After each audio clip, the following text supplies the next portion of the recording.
Olá, tudo bem com você? Vamos para a recapitulação da lição da Escola Sabatina dos jovens e dos adultos.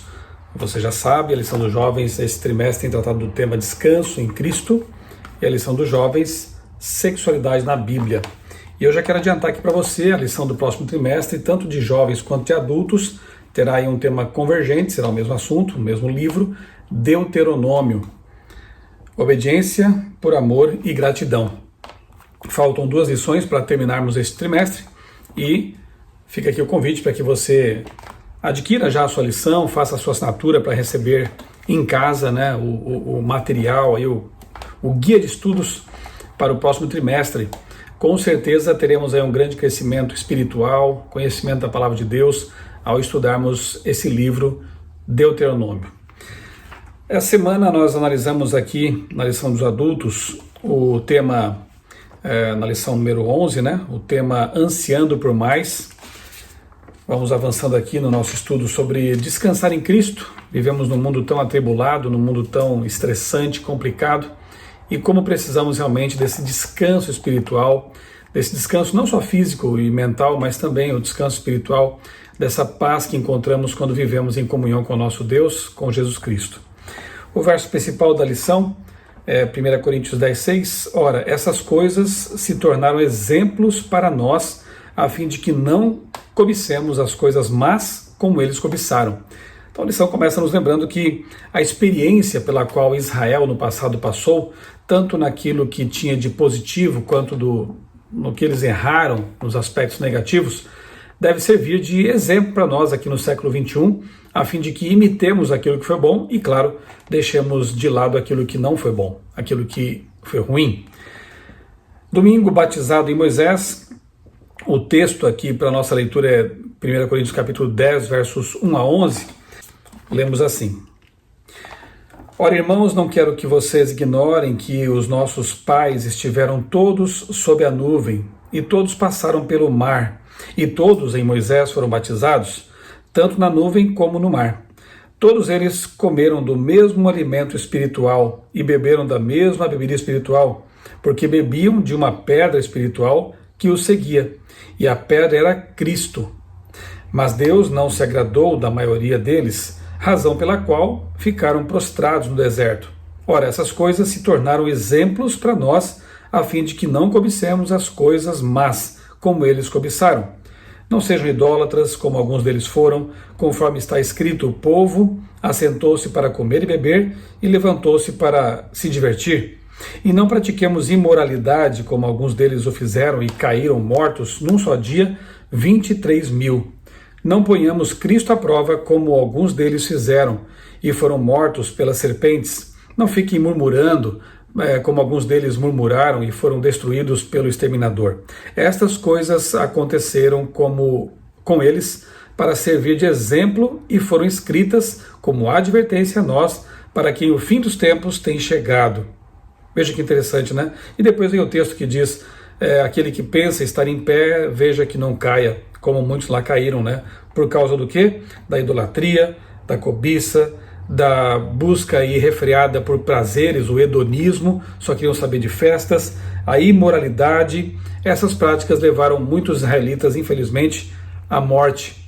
Que nós possamos imitar realmente aqueles momentos em que eles se consagraram, buscaram a Deus, e não essas caídas espirituais, né? Que possamos nos alimentar de Cristo, como diz aqui, o alimento espiritual é Jesus, a fim de que possamos ter uma vida espiritual vibrante, correta, de acordo com a vontade de Deus e descansando em Cristo. Foram batizados em uma nova vida de libertação da escravidão, nesse sentido que foram batizados em Moisés. Saíram do Egito, símbolo do pecado, para uma vida de liberdade, liberdade para obedecer à vontade de Deus. Possamos também ser batizados assim. Vemos Paulo usando a história do Antigo Testamento como exemplo para revelar verdades espirituais que podem ser aplicadas aos cristãos de hoje. Nós, como diz aqui Paulo, que vivemos nos últimos dias, possamos realmente aprender da lição. Lição de segunda-feira, ritual e sacrifícios. A lição nos lembra aqui do ritual do santuário. A pergunta 2 menciona aqui a oferta pelo pecado, Levítico 4, ou seja, quando a pessoa cometia pecado, quando a pessoa se desviava do caminho de Deus, como aconteceu com Israel, acabamos de ler, quer seja por imoralidade, por idolatria, enfim, a lista de pecados é enorme, né? Tudo aquilo que nos afasta de Deus, aquilo que tem que ver com a transgressão da lei, pecado. As pessoas ali tinham que levar então a sua oferta pelo pecado até o santuário para obter então perdão. E nós devemos então ir a Cristo, nosso sacerdote, o nosso cordeiro, aquele que tira o pecado do mundo, João 29, para obter também o perdão do pecado. O pecado não se justifica, para o pecado não se dão desculpas, o pecado se reconhece, se confessa, buscamos em Deus o arrependimento e assim encontramos o perdão em Jesus. O ponto central de muitos rituais era o sangue, o derramamento e a aspersão do sangue. Essa descrição não é bela, nem deveria ser, pois trata de uma coisa horrenda chamada pecado. Então, para que possamos encontrar descanso em Cristo, que é o tema central da lição, precisamos do perdão. É impossível viver em paz com Deus e com o semelhante se nós não buscarmos realmente o arrependimento dos pecados e a conversão, o perdão, essa reconciliação com Deus. Terça-feira, o exemplo de descanso. Aí o texto é Hebreus capítulo 4, versos 1 a 11, o resto da lição, o restante dela, se prende agora a esse texto aqui de Hebreus. Vamos ler juntos Hebreus capítulo 4, versos 1 a 11, até porque esse texto agora vai nortear, como eu disse, o restante da nossa lição da Escola Sabatina desta semana. Hebreus capítulo 4, versos 1 a 11, eu leio assim. Portanto, visto que nos foi deixada a promessa de entrar no descanso de Deus, olha que bonito, a promessa do descanso final, né? A lição mais adiante vai abordar isso. Tenhamos cuidado para não parecer que algum de vocês deixou de alcançá-la, porque também a nós foram anunciadas as boas novas exatamente como aconteceu com eles. Mas a palavra que eles ouviram não lhes trouxe proveito, porque não foram unidos por meio da fé com aqueles que a ouviram. Nós, porém, que cremos, entramos no descanso, conforme Deus disse. Assim jurei na minha ira, não entrarão no meu descanso. Ele disse isso mesmo que as obras já estivessem concluídas desde a fundação do mundo, porque em certo lugar assim disse a respeito do sétimo dia. No sétimo dia, Deus descansou de todas as obras que tinha feito, e novamente, no mesmo lugar, diz, não entrarão no meu descanso. Visto, portanto, que resta entrarem alguns naquele descanso, e que por causa da desobediência não entraram aqueles aos quais anteriormente foram anunciadas as boas novas, de novo, determina certo dia, hoje, falando por Davi, muito tempo depois, segundo antes tinha sido declarado, hoje, se ouvirem a sua voz, não endureçam o coração. Ora, se Josué lhes tivesse dado descanso, não falaria posteriormente a respeito de outro dia. Portanto, resta um repouso sabático para o povo de Deus, porque aquele que entrou no descanso de Deus, também ele mesmo descansou de suas obras, como Deus descansou das suas. Portanto, esforcemo-nos por entrar naquele descanso, a fim de que ninguém caia, segundo aquele exemplo de desobediência. Olha que texto interessante, não? Menciona aqui um descanso que ainda resta, menciona o hoje, menciona a importância de nós não endurecermos o coração, os ouvidos, a mente para a voz de Deus e um descanso sabático. A lição comenta o seguinte: o tema da perseverança e da fidelidade é importante nesse texto. Embora fale sobre o sétimo dia, o sábado, o foco principal desses versos e do que vem antes, Hebreus 3, 7 a 19, é o chamado para o povo de Deus perseverar na fé, permanecer fiel ao Senhor e ao Evangelho. Hebreus 4:3 indica a estreita relação entre fé e descanso. Entramos em seu descanso somente quando confiamos naquele que prometeu o descanso e que pode cumprir a promessa. Aquele mesmo que disse, venham a mim, vocês que estão sobrecarregados, cansados, e eu os aliviarei.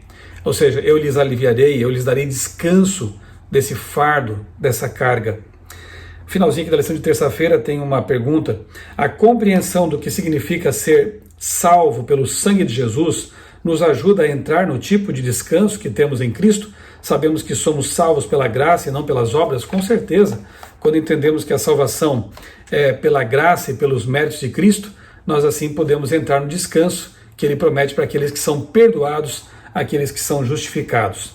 A lição de quarta-feira destaca a questão do endurecimento do coração, então não endureçam o coração, e destaca também o fator hoje.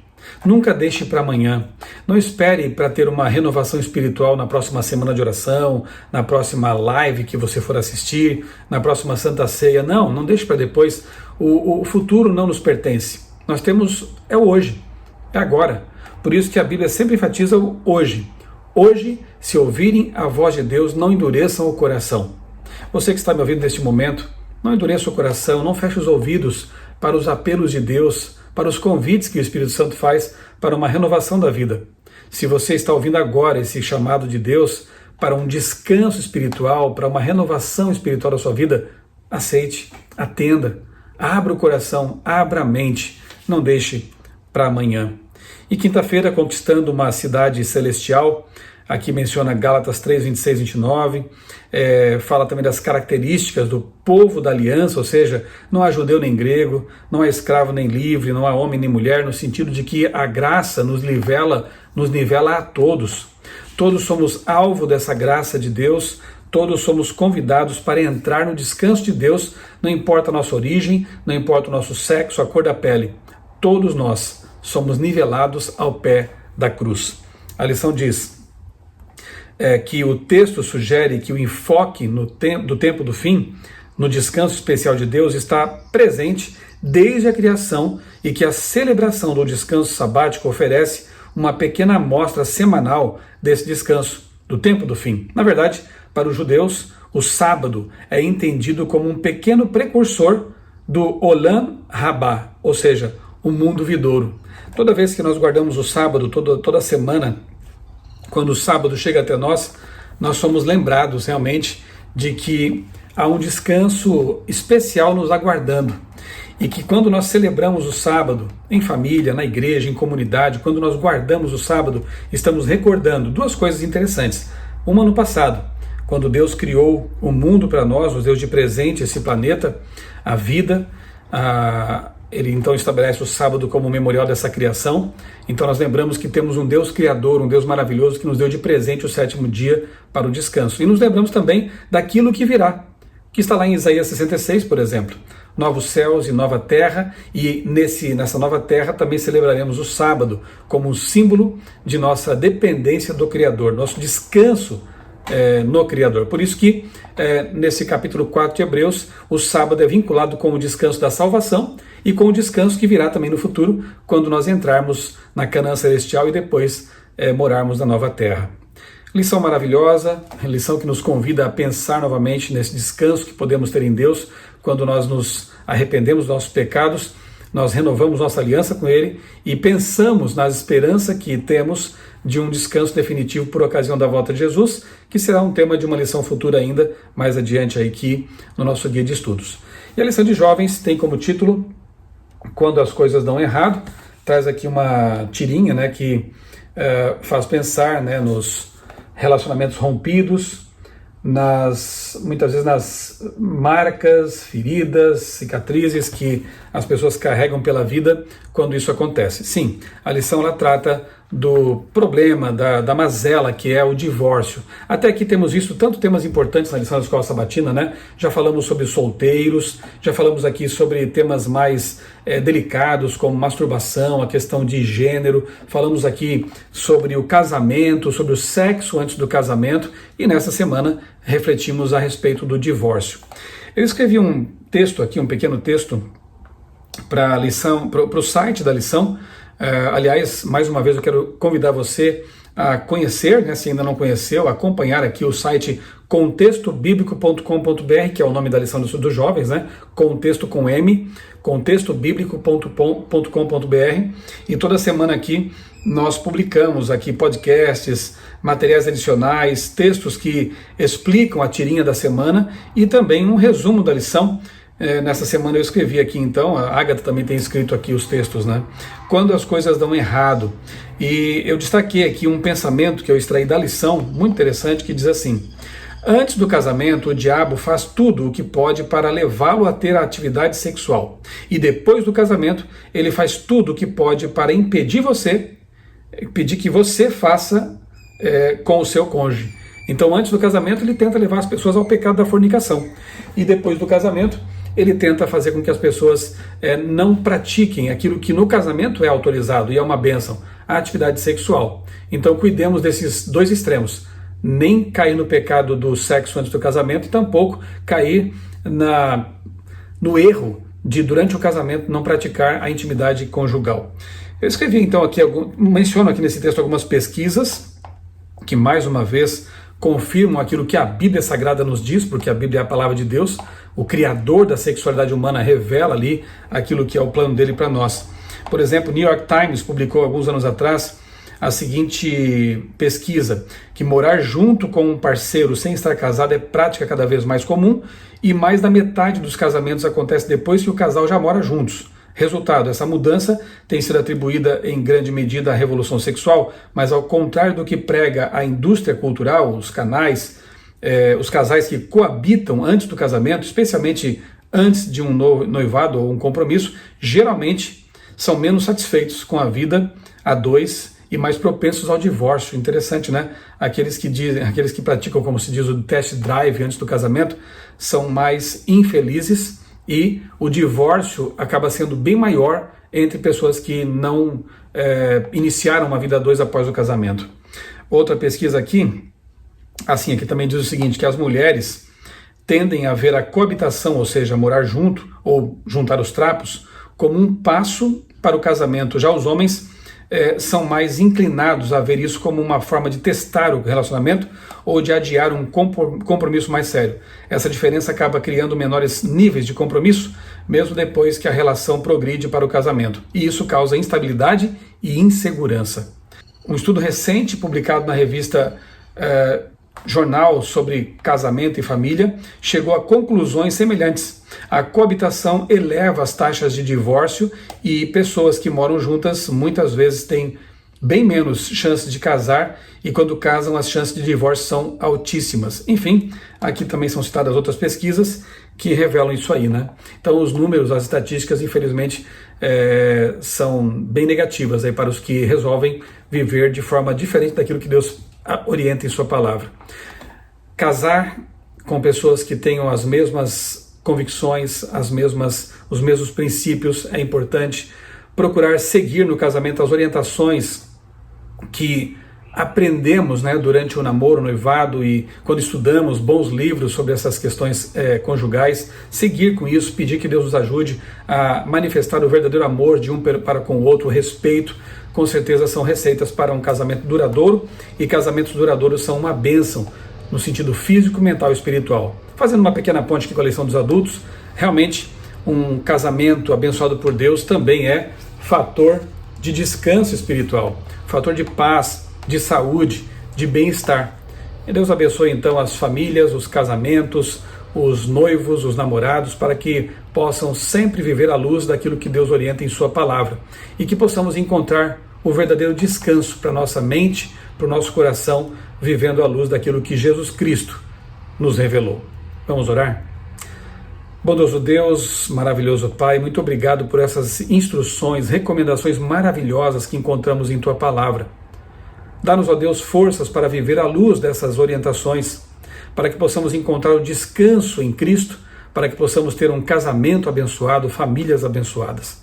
Dá-nos, ó Pai, a Tua paz e abençoa as pessoas que estão me ouvindo agora, os casais que estão me ouvindo agora. É o que eu te peço e agradeço em nome de Jesus. Amém. Um grande abraço para você. Deus abençoe grandemente a sua vida, seu casamento e também a sua família.